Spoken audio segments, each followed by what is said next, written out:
Maya Rodriguez walked slowly down the dark street. Her feet hurt from standing all day at the bookstore where she worked. She was only 16, but she needed the job. Her mother worked long hours as a nurse, and they needed every dollar they could get. The October night was cold. Maya pulled her jacket tighter around her body. She wished she could take the bus home, but that cost money they did not have. Walking took 40 minutes, but it was free. As she passed the shopping center, parking lot, she heard loud voices and the sound of metal hitting metal. Maya stopped and looked toward the noise. In the dim light from the street lamps, she could see 4 older boys. They looked like they were in high school, maybe seniors. They were hitting cars with baseball bats. Maya's heart started beating, fast. She knew she should keep walking and mind her own business, but these were innocent people's cars. Someone would have to pay to fix the damage. She thought about her mother's old car and how hard it would be for them if someone broke it. She pulled out her phone and started recording. Maya tried to stay hidden behind a large truck.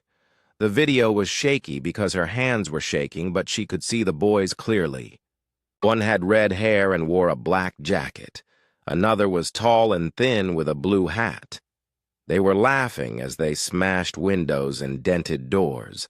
Maya counted at least 6 cars that were damaged. She felt sick watching it happen.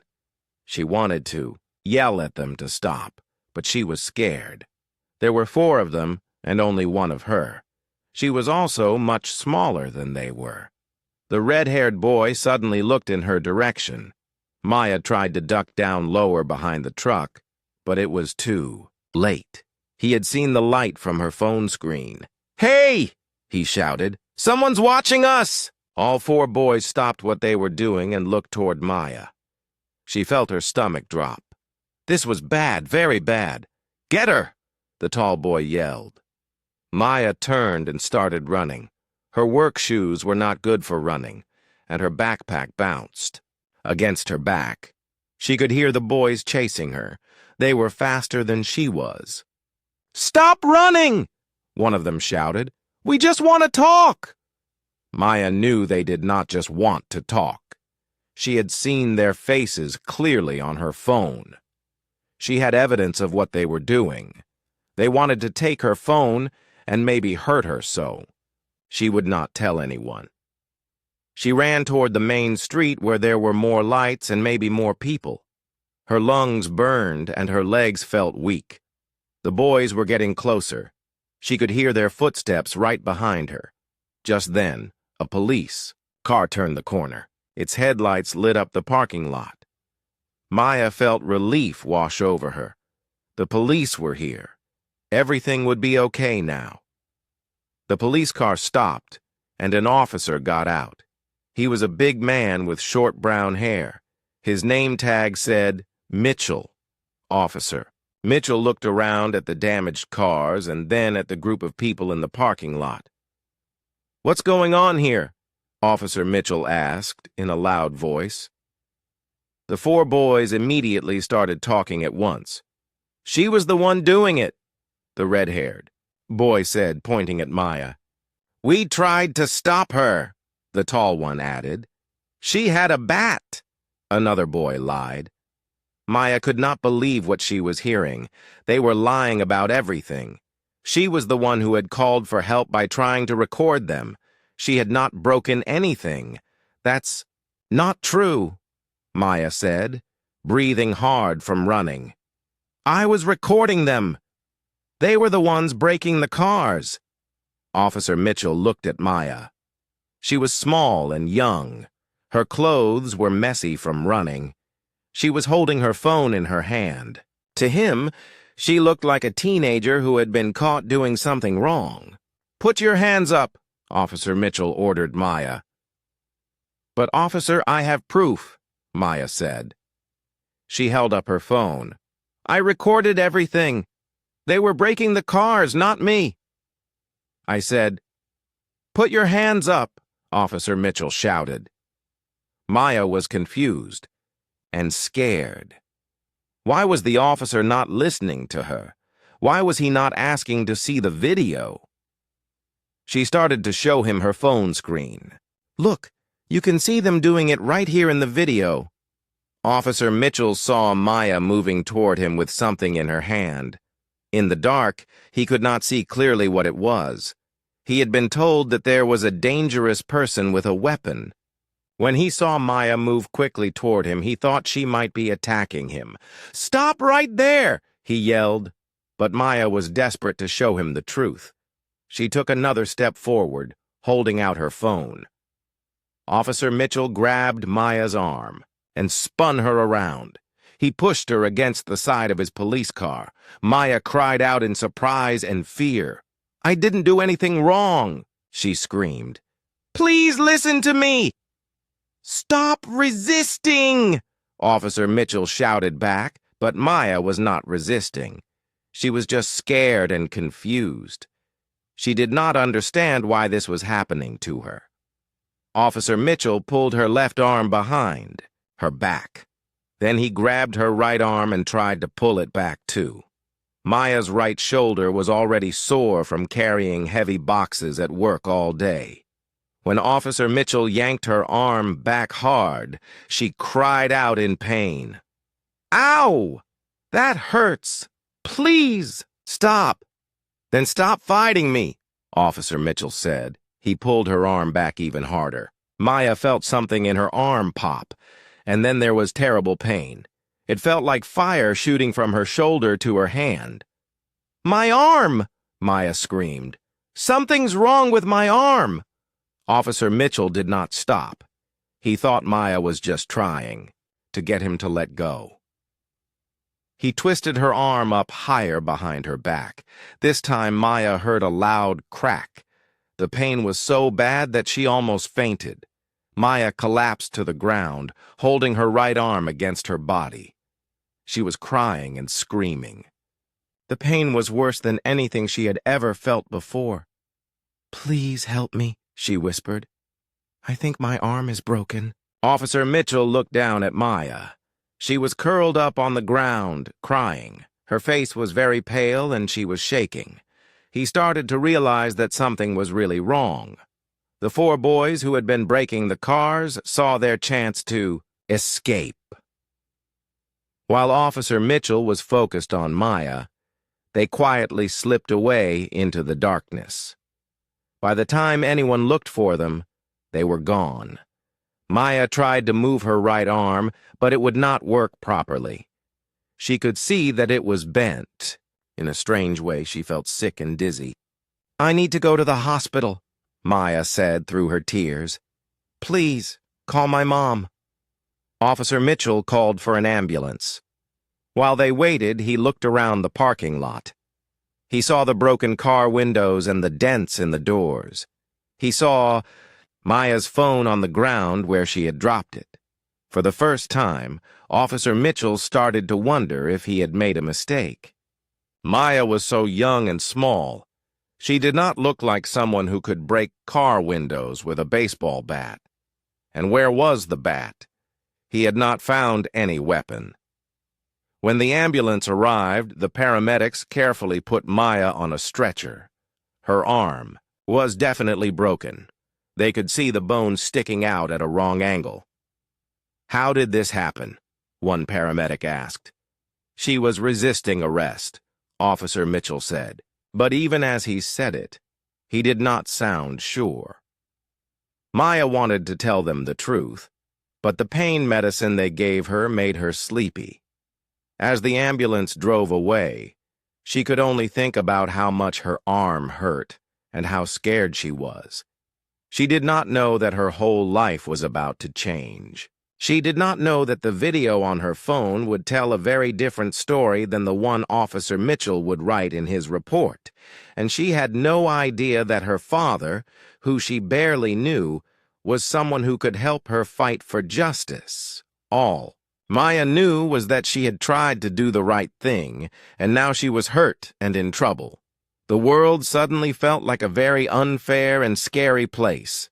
The hospital was bright and cold. Maya lay on the emergency room bed, trying not to cry. Her right arm was in a temporary sling, but it still hurt terribly. Every time she moved even a little bit, sharp pain shot through her shoulder and down. To her fingers, Carmen Rodriguez rushed through the hospital doors. She was still wearing her nurse uniform from work. Her face was pale with worry. When she saw her daughter lying on the bed with tears on her cheeks, Carmen's heart broke. "Mija, what happened?" Carmen asked softly, taking Maya's good hand. "Mom, I didn't do anything wrong," Maya whispered. "I was just trying to help. I saw these boys breaking cars, so I recorded them with my phone. Then the police came, and the officer thought I was the one who did it." Carmen listened as Maya told her the whole story. With each word, Carmen felt angrier and more afraid. Her daughter had been hurt for trying to do the right thing. The doctor came in to talk to them. He was an older man with kind eyes and gray hair. "The X-rays show that Maya has a serious break in her right arm," the doctor explained. "The bone is broken in 2 places. She will need surgery to put metal pins in her arm to hold the bones together while they heal." Carmen felt dizzy. Surgery meant more money. Money they did not have. "How much will this cost?" Carmen asked quietly. "Don't worry about that right now," the doctor said. "Let's focus on getting Maya better first." But Carmen did worry. She worked long hours at the hospital, but she still barely made enough money to pay rent and buy food. They had no insurance that would cover everything. This accident could ruin them financially. The surgery took 3 hours. When Maya woke up, her arm was in a heavy cast from her shoulder to her fingers. The doctor said she would need to wear it for at least 3 months. After that, she would need physical therapy for several more months. "Will I be able to play volleyball again?" Maya asked. She had been hoping to try out for the varsity team in the spring. The doctor hesitated. "We'll have to wait and see how well you heal. Arm injuries like this can be tricky." Maya's heart sank. Volleyball was the one thing she was really good at. It was her chance to maybe get a scholarship to college. Now that chance might be gone forever. 2 days later, a police detective came to the hospital to talk to Maya. His name was Detective Rodriguez, but he was not related to Maya's family. He seemed nice, but Maya was scared to talk to any police officer. "Maya, I need to ask you some questions about what happened that night," Detective Rodriguez said. Maya told him everything again. She explained about seeing the boys breaking cars, about recording them, about trying to show the video to Officer Mitchell. "Where is your phone now?" the detective asked. "I don't know," Maya said. "I dropped it when the officer grabbed me." Detective Rodriguez wrote everything down in his notebook. Maya hoped this meant someone was finally listening to her side of the story. But the next day, Carmen got terrible news. Officer Mitchell had filed a report saying that Maya was one of the vandals. He wrote that she had resisted arrest and was injured when he tried to stop her from hurting other people. Even worse, the police said they could not find Maya's phone. Without the video, Maya had no proof of what really happened. "They're going to charge Maya with vandalism and resisting arrest," the free legal aid lawyer told Carmen. His name was Mr. Peterson, and he looked tired and overworked. "These are serious charges for a juvenile." "But she didn't do anything wrong," Carmen said. "I believe you," Mr. Peterson said. "But it's Maya's word against a police officer's word. That's very hard to fight." Carmen felt helpless. She had always taught Maya to trust the police and to do the right thing. Now doing the right thing had gotten Maya hurt and in legal trouble. The First few weeks after the surgery were the hardest. Maya could not do many things with only one working arm. She could not carry her backpack to school. She could not take notes in class. She could not even brush her teeth properly. Worse than the physical problems were the emotional ones. Maya started having nightmares about that night. She would wake up screaming, remembering the feeling of her arm breaking. During the day, she jumped every time she heard a loud noise. "I don't want to go outside," Maya told her mother one evening. "What if I see a police car? What if they arrest me again?" Carmen held her daughter close. She did not know what to say. She was supposed to protect Maya, but she felt powerless against the whole system. Maya had to quit her job at the bookstore because she could not lift books or work the cash register with one arm. This meant the family had even less money. Carmen started working extra shifts at the hospital, but she was always tired and worried. The medical bills kept coming.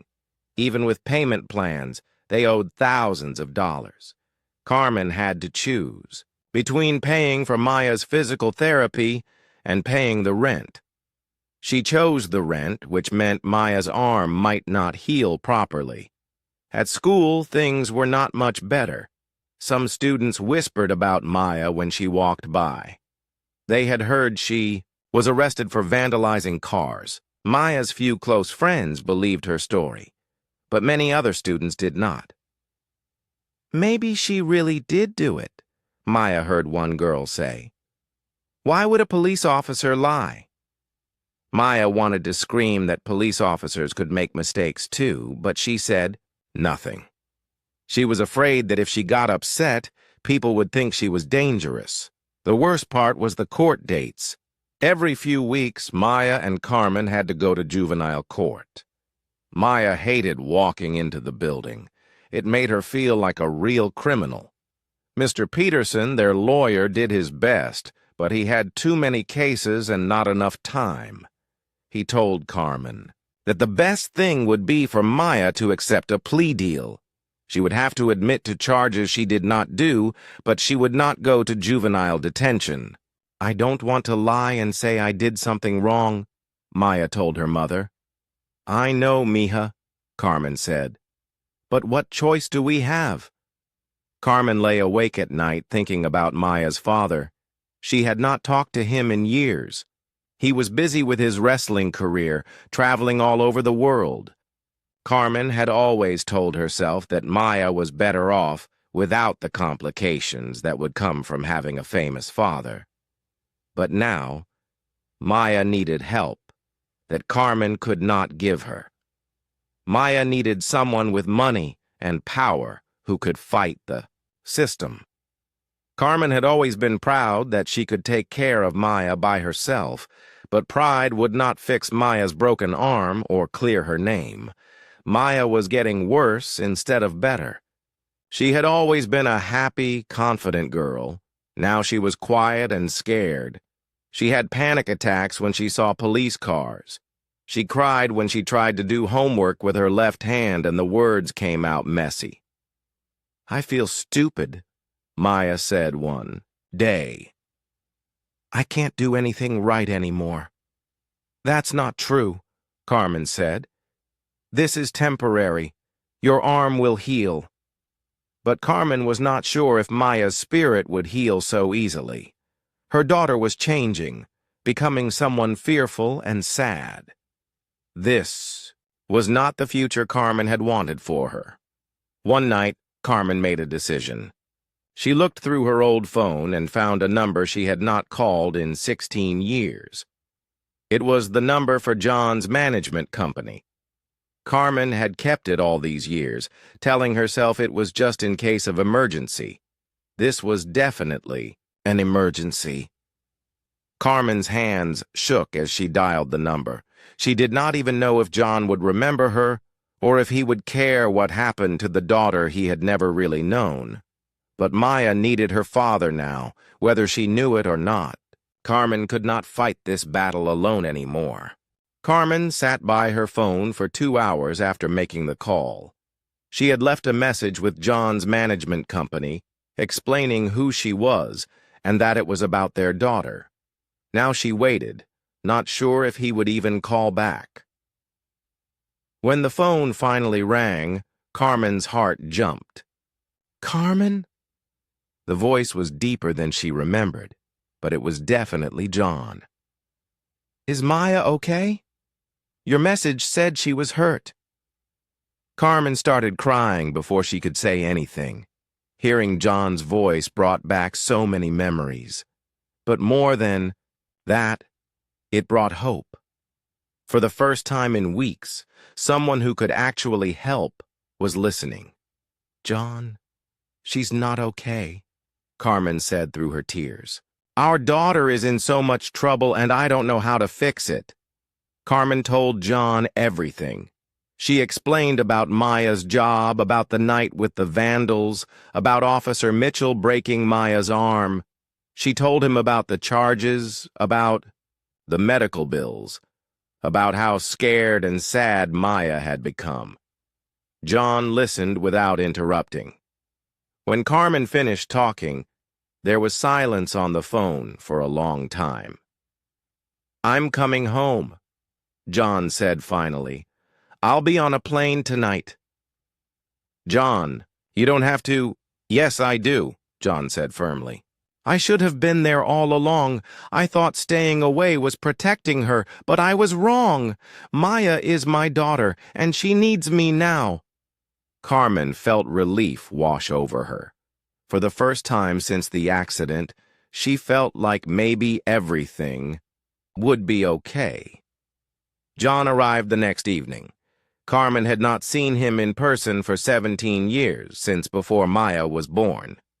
He looked older, of course, but he was still the same man she had fallen in love with so long ago. Where is she? John asked as soon as he walked through the door. In her room, Carmen said. John, she doesn't know who you are. I mean, she knows her father is a wrestler, but I never told her your real name or showed her pictures. I wanted to protect her from all the attention. John nodded. How do you want to do this? Before Carmen could answer, Maya appeared in the hallway. She looked small and fragile with her arm in the big cast. Her eyes were red from crying. Mom, who's here? Maya asked. Then she saw John and stopped. Even though she did not know who he was, something about him seemed familiar. Maya, Carmen said gently, this is your father. This is John. Maya stared at John for a long moment. She had imagined meeting her father many times, but never like this. Never when she was hurt and scared and facing criminal charges. You're really him? Maya asked in a small voice. Yes, John said. He wanted to hug her, but he was not sure if she would want that. I'm sorry it took me so long to come. Maya started crying again. All the pain and fear and anger of the past month came pouring out. John could not stand seeing his daughter in so much pain. He carefully put his arms around her, being gentle with her broken arm. It's going to be okay, John whispered. I'm here now, and I'm going to fix this. The next morning, John got to work. First, he hired the best lawyers in the state. Not just one lawyer, but a whole team of them. He told them to spare no expense in clearing Maya's name. I want to know everything about Officer Mitchell, John told the lead lawyer, Ms. Williams. I want to know about every arrest he's made, every complaint filed against him, everything. Ms. Williams nodded. We'll also need to find that phone. The video Maya recorded is the key to this whole case. While the lawyers worked, John spent time with Maya. They talked for hours about everything and nothing. Maya told him about school, about her job, about how much she loved volleyball.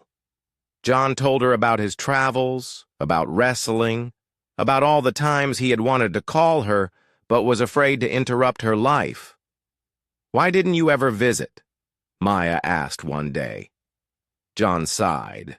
I thought I was doing the right thing. Your mother and I were so young when we met. When she got pregnant, I was just starting my wrestling career. I was traveling all the time, never in one place for more than a few days. But other people have parents who travel for work, Maya said. That's true, John said. But my life was different. There were cameras everywhere, fans following me around. I was afraid that if people knew about you, you would never have a normal childhood. I thought you would be safer and happier without all that attention. Maya thought about this. Did you ever want to see me? Every single day, John said, and Maya could hear the pain in his voice. I have every school picture your mother ever sent me. I have a whole box of your artwork from when you were little. I watched videos of your volleyball games online when your school posted them. Maya was surprised. You watched my games? All of them, John said. I was so proud of you. You're such a good player. I don't know if I'll ever play again, Maya said sadly, looking at her cast. You will, John said firmly. We're going to get you the best physical therapy money can buy. Your arm is going to heal completely. After a week of investigation, the lawyers made an important discovery. Officer Mitchell had been involved in 3 other cases where he was accused of using too much force. In all 3 cases, the charges against the suspects had been dropped, but Officer Mitchell had never been disciplined. Even better, they found Maya's phone. It had been sitting in the police evidence room the whole time. The police had claimed they could not find it, but John's lawyers had the legal power to search more thoroughly. When they finally watched the video Maya had recorded, everything became clear. The video showed Maya hiding behind the truck, filming the 4 boys as they broke car windows. It showed her running when they chased her. Most importantly, it showed that Maya never had a weapon and was clearly trying to help, not cause trouble. Ms. Williams called a press conference. She released the video to the news media and announced that Maya's family was suing the police department for excessive force and false arrest. The story exploded across the news. The video went viral on social media. People were outraged that a 16-year-old girl who was trying to help had been hurt and charged with crimes she did not commit. But it was not just the video that got people's attention. When the news reporters found out that Maya's father was John Cena, the story became even bigger. WWE star's daughter brutalized by police, read the headlines. John held another press conference outside the courthouse. Maya stood beside him, still, wearing her cast. Cameras flashed as John spoke. My daughter is a hero, John said into the microphones. She saw something wrong happening and she tried to do something about it. Instead of being thanked for her courage, she was hurt by someone who was supposed to protect her. Mr. Cena, where have you been for the past 16 years? One reporter asked. John looked down at Maya, then back at the cameras. I made mistakes, he said honestly. I thought I was protecting my daughter by staying away from her life. I thought she would be better off without the complications that come with having a famous father. I was wrong, and I regret that decision every day. What do you want to happen now? Another reporter asked. I want justice for my daughter, John said. I want Officer Mitchell to be held accountable for what he did. I want the charges against Maya dropped, and I want changes made so this never happens to another child. Maya felt strange standing in front of all those cameras. Part of her was embarrassed by all the attention, but another part of her felt strong for the first time since the accident. She was not alone anymore. She had her father fighting beside her. That night, Maya, John, and Carmen sat together in their small living room watching the news coverage. Are you okay with all this attention? Carmen asked Maya. Maya thought for a moment. "It's scary," she said, "but if it helps other kids who go through something like this, then it's worth it." John smiled at his daughter. "You're braver than I ever was at your age. I learned from watching you on TV," Maya said, then paused. "Dad?" "Yes? I'm glad you came home." John felt his eyes fill with tears. "I'm glad I came home too. And Maya? I'm never leaving again. We're going to face whatever comes next together as a family." For the first time in months, Maya smiled, a real smile. Her arms still hurt, and she still had legal battles ahead of her. But now she was not facing them alone. She had her mother, who had always been her hero, and now she had her father too, ready to fight for her with everything he had. The next few days brought more good news. Under pressure from the media attention and the clear evidence in the video, the district attorney dropped all charges against Maya. Officer Mitchell was suspended from the police force and was facing criminal charges himself. Maya's story had sparked a national conversation about police accountability and the treatment of young people by law enforcement. She had become a symbol of courage and resilience. But more importantly to Maya, she had found her father, and he had found her. The family that had been broken for 16 years was finally starting to heal. 6 months after that terrible night in the parking lot, Maya stood in a courtroom watching Officer Mitchell get sentenced. The judge gave him 2 years in prison for assault and filed false police reports. It was not as much time as John had hoped for, but it was justice. Maya felt strange watching the man who had hurt her get led away in handcuffs. She was not happy about it, but she was not sad either. Mostly, she felt relieved that it was finally over. "How do you feel?" a reporter asked Maya outside the courthouse. "I feel like maybe other kids won't get hurt the way I did," Maya said. "That's what matters most to me." The 4 boys who had actually been vandalizing cars that night had been caught too. The video Maya recorded had been clear enough for police to identify them. They got community service and had to pay for all the damage they caused.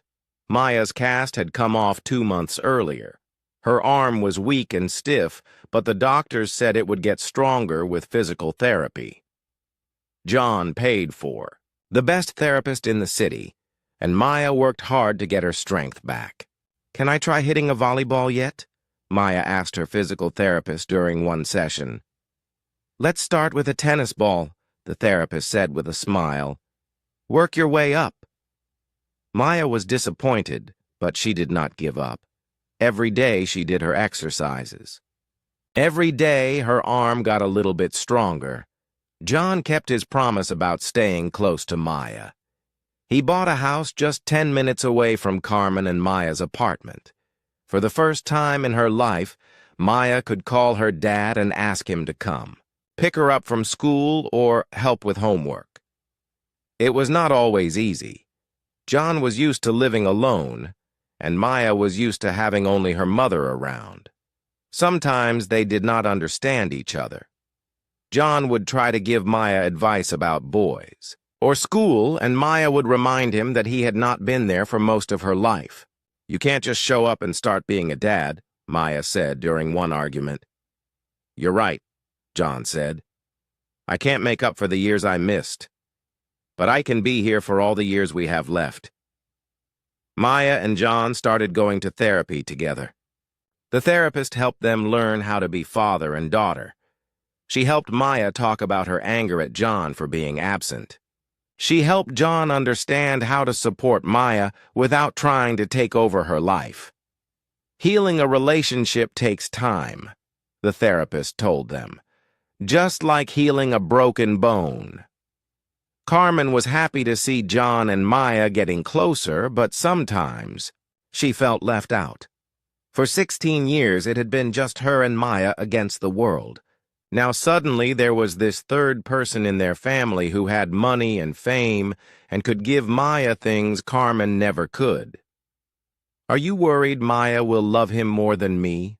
Carmen asked her own therapist. "Love isn't something you run out of," the therapist said. "Maya loving her father doesn't mean she loves you less." The money from the lawsuit against the police department helped a lot. Carmen was able to quit working double shifts. Maya got her cast off and started physical therapy. They moved to a better apartment in a safer neighborhood. But the most important change was not about money. Maya had found her voice. She started speaking at schools about her experience. She talked to kids about their rights when dealing with police. She told them to always record what they saw, to speak up when something was wrong, and to never give up fighting for justice.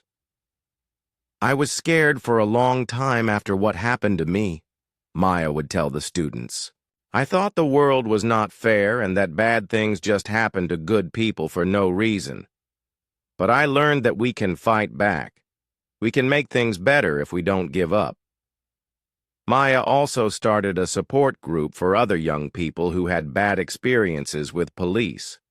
The group met once a week at a community center. Kids would come and tell their stories. Maya would listen and offer advice. "You're not alone," Maya would tell them. "What happened to you was not your fault. And there are people who will help. You fight for what's right." John was amazed by his daughter's strength and courage. He had spent his whole career pretending to be tough in a wrestling ring, but Maya was truly brave in real life. "I want to do something to help," John told Maya one day.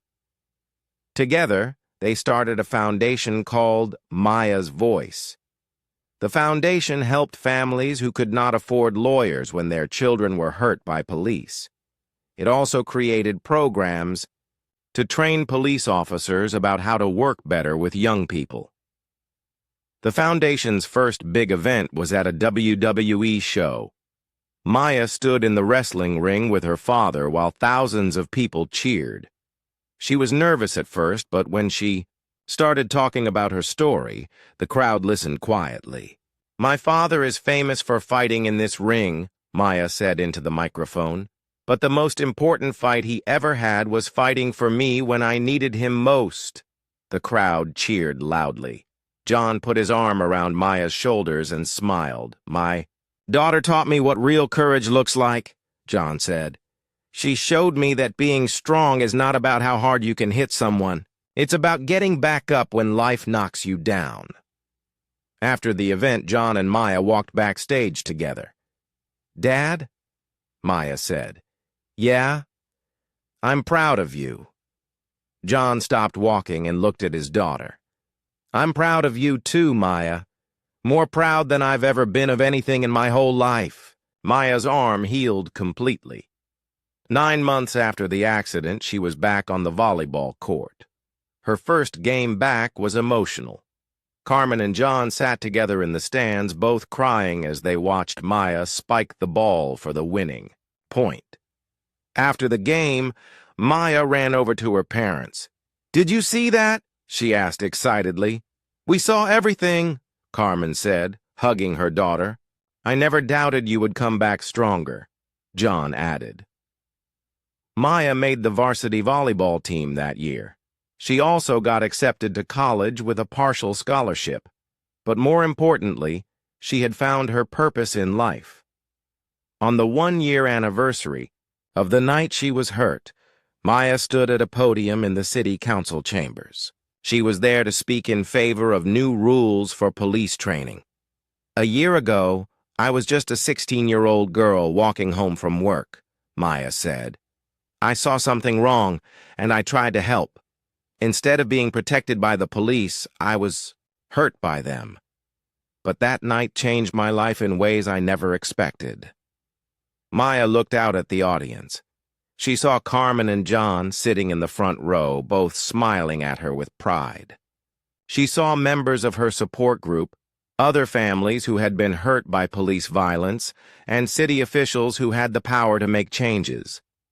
I learned that one person can make a difference, Maya continued. I learned that speaking up for what's right is always worth it, even when it's scary. And I learned that families come in all different shapes, but love is what makes them strong. The city council voted that night to require new training for all police officers. They also created a review board that would investigate every time an officer used force against someone. After the meeting, Maya, Carmen, and John went out for dinner to celebrate. "What do you want to do next?" John asked Maya. "I want to study law in college," Maya said. "I want to become a lawyer so I can help other families like ours." "That's a great goal," Carmen said. "And maybe after college I could work for the foundation." "Full-time," Maya added. John smiled. "Maya's voice will always be here for you, whatever you decide to do." As they walked to the car, Maya looked up at the night sky. It was exactly 1 year since the worst night of her life. But it had also led to some of the best moments she had ever experienced. She had found her father. She had discovered her own strength. She had learned that she could help other people and make the world a little bit better. Her arm did not hurt anymore. The scars were still there, but they reminded her of how far she had come, not just how much she had suffered.